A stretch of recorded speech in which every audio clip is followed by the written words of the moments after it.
Hello, beautiful people! Magandang buhay! Ayan, at dito nga po tayo sa ating backyard. Ayan. Good morning, good morning! Ayan, ipapakita ko sa inyo ang aming mga kaplawaran, mga green grass of home.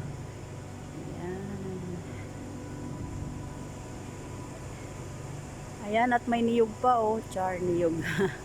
Every morning, ito po ang ating routine. Ayan, at papakita ko sa inyo yung flower namin. Ang ganda-ganda, oh. Ayan. Good morning, good morning.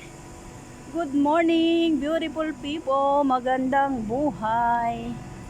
Ayan, at dito nga ako ay naglalakad na naman sa aming kabackyardan. Ayan. At kasama ko na naman yung aking pusa, oh. Ayan siya, oh. Mas maaga pa sa aking mas maaga pa siyang nag-exercise kaysa sa akin. Ayan si Snowy, oh. Ayan. Ayan. Si Snowy kasama ko mag-exercise every morning. At ayan, makikita ninyo ang aming mga green grass of home. Ayan.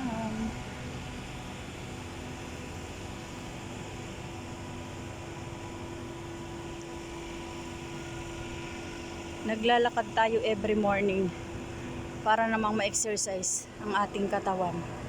Kasi pakiramdam ko ang bigat na ng aking katawan. Ayan, mga kamami ko, yan ang puno dito. Ayan, malawak, malaking puno. Yan, at ang puno na ito ay gamot yan. Itong puno na ito gamot.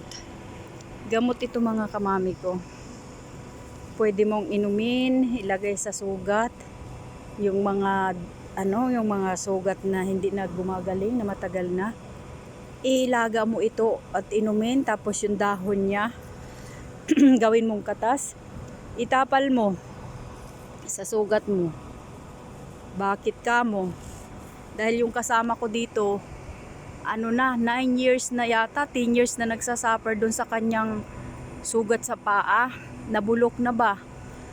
Maitim na talaga yung kanyang sugat. Anong tawag doon? Parang ketong yata yun. Oo, tapos pag kinuskus talaga niya, pag nangati, duguan.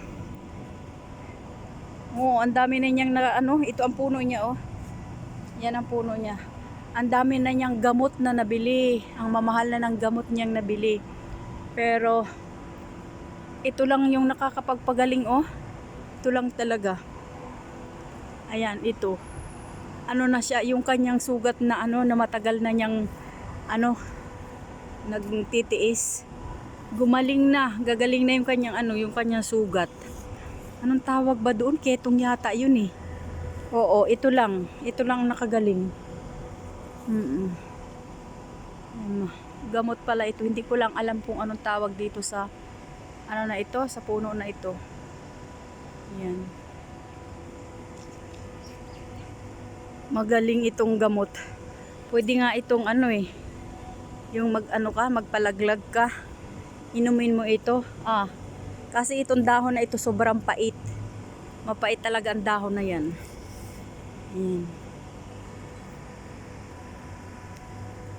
Kaya maganda yung gamot.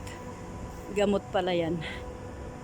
Hindi ko inaasahan. Natikman ko kasi pwede rin yan sa mga yung iligo mo siya. Gamot din sa mga kati-kati.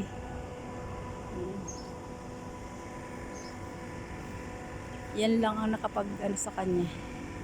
10 taon niyang dinala yung kanya sugat. Yung bulok na nga yung paa niya, eh. Tsaka yung binti niya. Madami na siyang nainom ng mga gamot. Pero hindi pa rin gumaling. Ayun. Napag-isipan namin na, sabi ko sa kanya, ano kaya kako kung ito ay gawin mong gamot. Anuhin mo. Yung tudturin mo. Tapos ilagay mo sa paa mo. Assalamualaikum. How are you? Alhamdulillah. Good. Walk, walk. Very good. Good, yeah. Good. Yan si Baba Amir. Yan si Baba Amir. Yan. Nagwo-walk, walk, walk, walk, walk din siya. Yan si Baba. Nagwo-walking din siya. Ah. Diba? Ano yan? Ano naman yan? Si Pakistani yan. Yan. Nag-ano din siya, naglalakad din siya.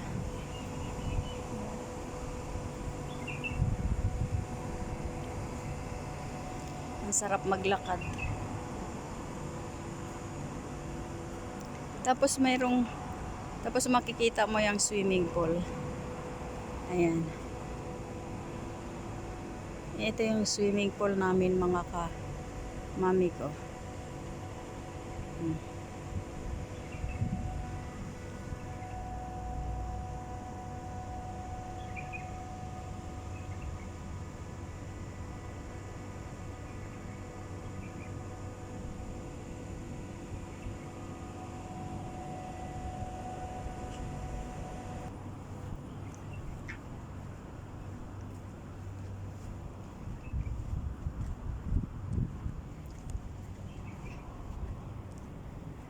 Ito yung aming backyard. Yan. Lakad-lakad tayo.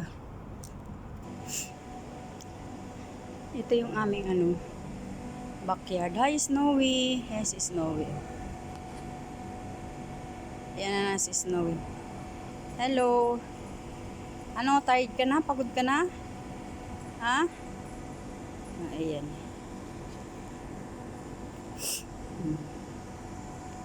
Ito yung mga green kasi. Natakot naman ako. Nagulat ako. Ayan. Si Snowy.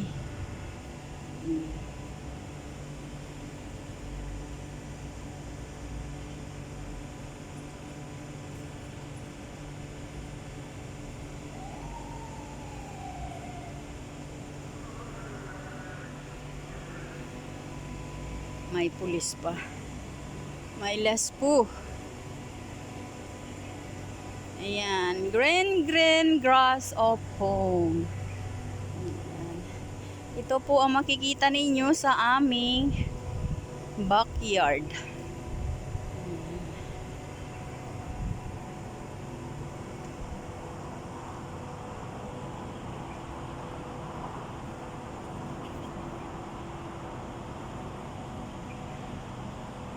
Good morning, good morning. Hello Philippines, mabuhay.